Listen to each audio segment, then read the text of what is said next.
नमस्कार प्रणाम, हम राघवेंद्र स्वागत बा आप सबके इन खबर के भोजपुरी चैनल पे। बसपा प्रमुख मायावती अगला लोकसभा चुनाव की तैयारी में जुट गई बाड़ी।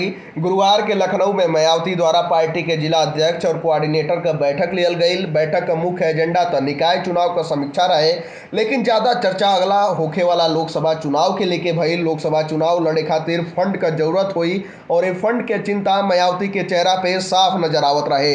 मायावती द्वारा नेता और कार्यकर्ता से साफ कह दियल गई बाटे कि लोकसभा चुनाव खातिर चंदा जुटावल जाओ।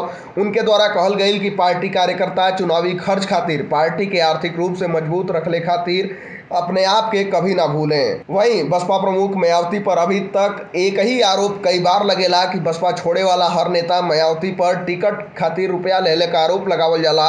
कई लोग तो 5 से 10 करोड़ का बोली लगौले का भी आरोप लगावत हुए पार्टी छोड़ देले बाटे।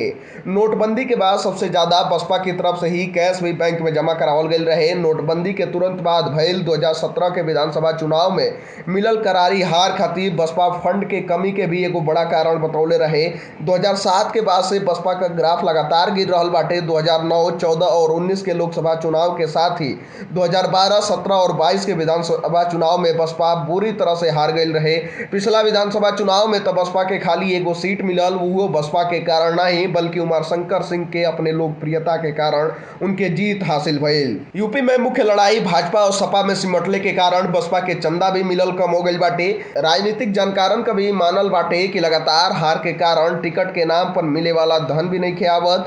ऐसे में बसपा के पास फंड का कमी हो गई बाटे। बसपा हर साल चुनाव आयोग के सामने अपना चंदा के हिसाब में ये कहेले कि ओके जौन चंदा मिलल वो 20,000 से कम मिलल।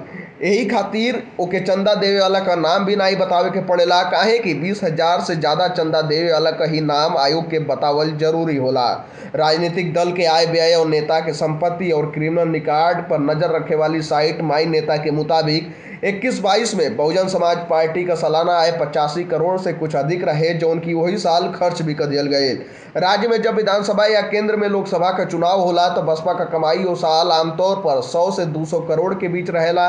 ऐसे में साफ बाटे कि बसपा इस समय फंड की कमी से जूझ रहल बिया। अगले लोकसभा में दमदारी से दावा ठोके खातिर एक बार ओके और फिर से फंड का जरूरत बाटे। अगर फंड का व्यवस्था नहीं हो पाइल तो बसपा कोना तरीका से चुनाव लड़ी इ आवे वाला समय बताई।